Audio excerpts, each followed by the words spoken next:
Pagtutok at mga update tungkol sa No Contact Apprehension Policy, ating tatalakayin kasama si Ginoong Gabriel Go, Special Operations Group Strike Force Head ng Metropolitan Manila Development Authority o MMDA. Sir Gabriel, magandang tanghali po at welcome sa programa. Magandang tanghali, Asik Joey. Yung lahat po sa nakasubaybay sa atin ngayong araw na ito. Sir, una po sa lahat, ano po yung mga operasyon at programa ng MMDA na pinamumunuan ng inyong grupo? Pakipaliwanag naman po sa amin. First and foremost, ang Special Operations Group, ang pinaka-responsibilidad po natin is to manage and to clear out yung mga tinatawag po nating obstruction, mga illegal parking. Ito po ay not only limited sa ating mga mabuhay lanes, sa ating mga alternatibong kalsada, but also all throughout Metro Manila. So basically, lahat po ng mga nakikita nating operasyon, no, tulad po ng, as I said, yung mga illegal parking operations po natin, lahat po yan sakop ng ating, kumbaga ng ating unit. And aside from that, we also have other responsibilities depending on the instruction also of the higher authority of our office. Mm-hmm. So, ongoing ba yan, sir? At saka, meron bang pinipiling araw o oras ang inyong operations? Wala po. Actually, ito po ang maganda, no, sa ating Special Operations Group. All throughout the day, meron po tayong operasyon, nagtatrabaho po tayo mula umaga, 5 a.m. in the morning, up to 9 p.m. in the evening. And kung sakasakali po, kung kinakailangan, we also extend up to 12 midnight. Depende po yan sa sitwasyon, depende po yan sa gravity ng ating mga kailangan trabahuin at ating mga operasyon. And we understand, hindi po nagbibigay obviously ng paunang notice, bigla na lang kayong papasok sa mga lugar na concerned. Well, alam niyo po kung titingnan natin, no, ang mga notices po kasi, traffic signages, road markings are already considered mga dapat sinusunod, no? Considered mga batas po yan. So tulad na lang po, case in point, ang mga illegal parking signs or mga no parking signs po natin, yan po ay nandyan at nilagay po natin para sundin. So I think with that said, no, enough warning na po yun sa ating mga motorista. Although, meron po kami mga instances na kung saan pagka ang ating unit or ating ahensya ay nakakatanggap po ng mga complaints coming from, let's say, mga LGU, meron po tayong mga PCRMU concerns or public concerns, no? Ito po ay nagkakaroon din po ng ating inspeksyon na ginagawa sa, let's say, sa complaint area to validate kung totoo po ang complaint. Then upon validation, we also do coordination. Once coordinated, that's the only time na naglulunsad po tayo ng operasyon. So hindi lang po mga mga mabuhay lanes ang sakop po natin. Lahat po ng kalsada sa buong Metro Manila. So lipat naman tayo, sir, dun sa controversial na No Contact Apprehension Policy. Una sa lahat, pansamantalang sinuspinde ng Pangulo yung EDSA Rebuild Project. Kasama po ba ang NCAP doon? As of the moment po, tuloy naman po ang ating NCAP or ang tinatawag natin na No Contact Apprehension. Despite na ang ginawa po ng ating Pangulo na ipatigil po pansamantala ang EDSA Rehabilitation. So far, dun sa 1 week na nire-impose itong NCAP, ano po yung nakita nyong magandang naidulot nito, lalo na sa trapiko? Well, alam niyo po, ang pinaka-purpose nitong NCAP, no, hindi lang naman po to about apprehension, hindi lang po to about sa panguhuli ng ating mga motorista. No? Isa rin po ito sa ating pamamaraan or steps ng ating gobyerno na kung saan maibalik po natin ang disiplina sa kalsada. And hindi lang po disiplina, order sa ating mga kalansangan. So, based on our records, yung mga naitala po nating apprehension simula na nilunsad po ulit itong NCAP, unti-unti makikita po natin yung numbers of violators bumababa day by day. So I think with that said, yung mga numerong yan, it's a clear indication na nagkakaroon po ng disiplina, nagiging maayos unti-unti ang lagay ng ating trapiko, and nagkakaroon po ng respeto sa batas. Ang very perfect example, yung mga paglabag sa tinatawag natin disregarding traffic sign, unti-unti rin po nababawasan. Kung dati, sinasabi natin, hindi po nirerespeto ang pedestrian crossing, ngayon po, for the past days, parang limitado or halos wala po ko nakikita na nag-overstep dyan po sa pedestrian crossing. So, magandang indikasyon po ito. So, meron po ba kayong figures kung gaano kalaki yung ibinaba? Well, kung titingnan po natin, the first day of the implementation, tumala po tayo ng 1,100 mahigit na violators. On the second day, bumaba po to ng 600 mahigit. So, almost yung figures itself, no, malaking porsyento po ang binababa. May araw po tayo na nasa 700 lamang. So nakikita po natin yung pag-decrease or declining ng ng mga norms na nangyayari po sa kalsada, na kung saan nawawalan po tayo ng pagrespeto sa mga batas trapiko. So unti-unti nababago po ito, unti-unti nai-instill natin yung tamang disiplina sa mga motorista. Linawin lang natin, no, sir, kung in effect ang NCAP sa isang lansangan, no, meron pa rin po bang enforcer na pwedeng manghuli sa violators? Yes, actually, meron pa rin po tayong tinatawag na physical apprehension. Alam naman po natin, ang sakop ng NCAP ay hindi naman po buong Metro Manila pa. So, there are still places o mga kalsada na kung saan nire-require pa rin po natin ang ating mga enforcers.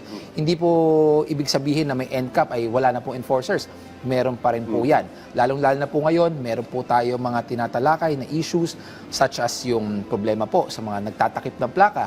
So, there's still a physical apprehension na ginagawa po ng ating mga enforcers. Kasi ang magiging concern dyan, sir, kunyari, in place yung NCAP, tapos nahuli ng enforcer. So, iisipin nila baka dalawa yung violation, yung babayaran. So, malalaman po ba ng enforcer na kung meron ng violation through NCAP? Ganito po yan. Once na meron po kayong physical apprehension, let's say on the same violation, at sa iisang lugar, or let's say sa stretch of road, isa lang ang violation nyo. At the end of the day, yung physical na ticket, sinasubmit po yon sa ating opisina. Once na sinubmit po ito at pumasok sa system, magkakaroon po yan ng validating na kung saan to ensure na wala pong overlapping. So once na meron po, let's say, meron po kayong iisang violation sa NCAP, meron din kayong violation sa physical apprehension, isa lang po ang papasok. Pero lilinawin po natin, hindi po ibig sabihin na kung kayo po ay nabigyan na po ng violation, all throughout the day, isa lang po ang violation nyo. There's still a possibility na mag-iba-iba po ang inyong violation, lalo na po kung iba't ibang lugar at iba't ibang klaseng violation po yan. Sir, balikan natin yung unit nyo, yung Special Operations Group. So, while in place itong NCAP, ano po yung ginagawa ng Special Operations Group to complement po yung NCAP para ma-ease yung traffic congestion at, as you said, ma-instill yung discipline and order sa mga lansangan?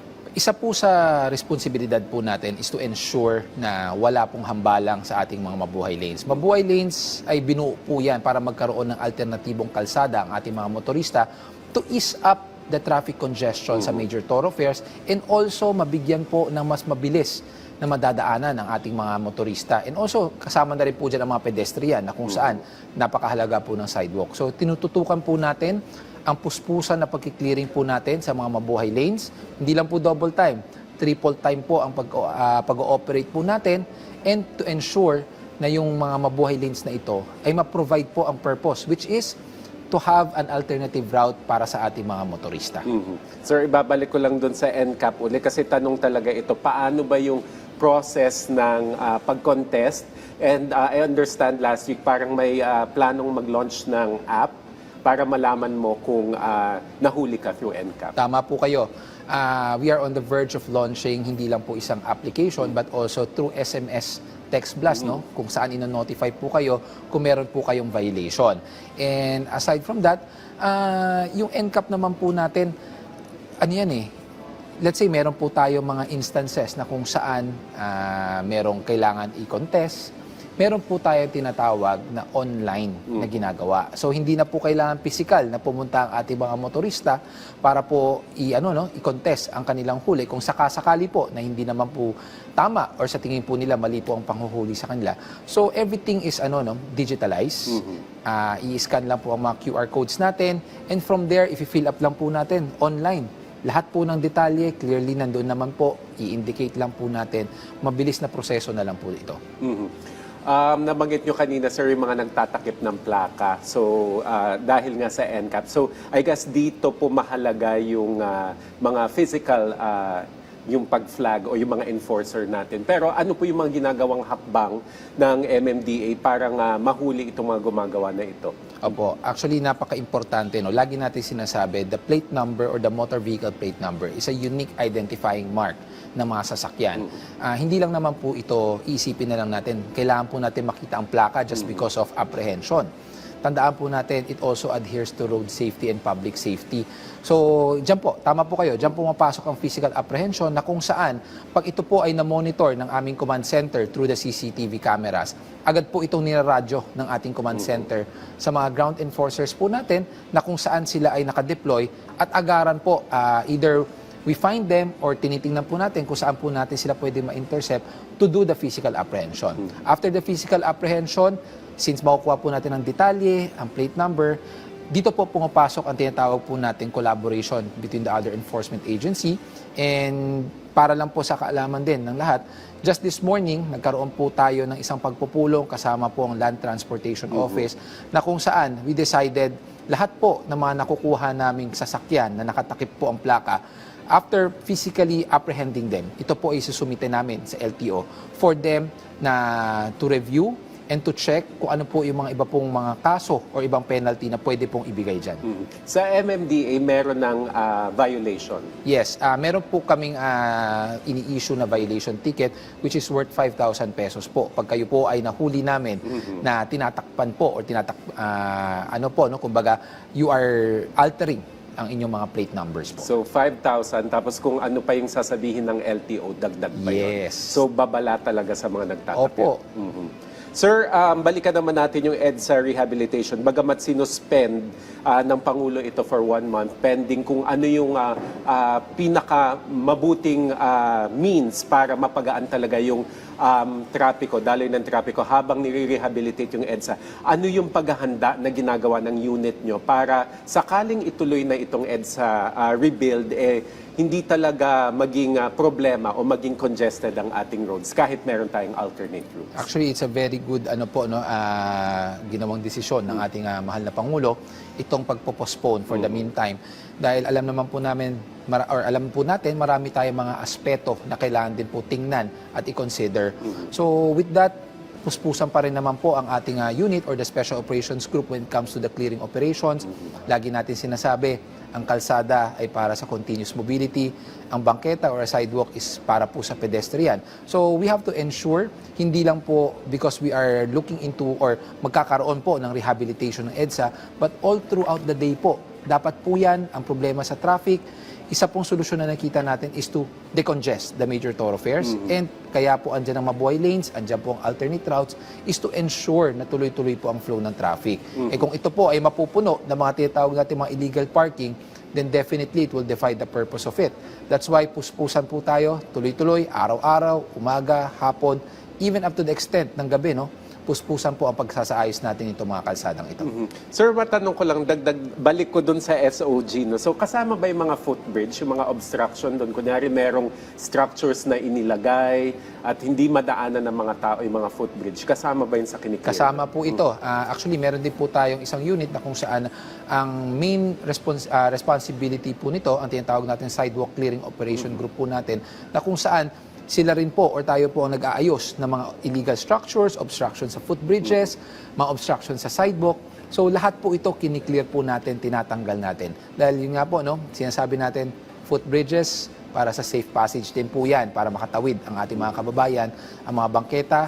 It's for the safe passage also of the pedestrians. Bilang panghuli, sir, mensahe nyo na lamang po sa mga nanonood at nakikinig, especially yung may mga agam-agam sa NCAP, pati yung napipintong or yung eventual rehabilitation ng EDSA. Ang sa amin naman po, the implementation of the NCAP is not just about mahuhuli kayo or gusto namin kayong hulihin. This is also our way, the way of the government na maibalik po natin sa ayos ang ating mga lansangan, maging safe para sa lahat po, hindi lang po sa mga sasakyan, but of course priority din po natin ang mga pampublikong sasakyan, ang ating mga pedestrian, lahat po yan. Any means of transportation, yan po ang main goal natin is to instill back the discipline and order sa ating mga kalsada. So wag po tayong wag po tayong magkaroon ng agam-agam or matakot po dahil po sa NCAP na ito. Dahil tandaan po natin, it is not just about apprehension, it is also for the safety of everyone. Yan, tama yun. Yun yung mahalaga eh.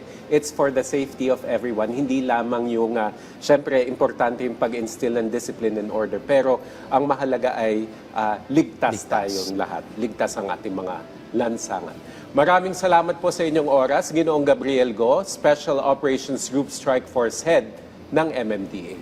Thank you, sir.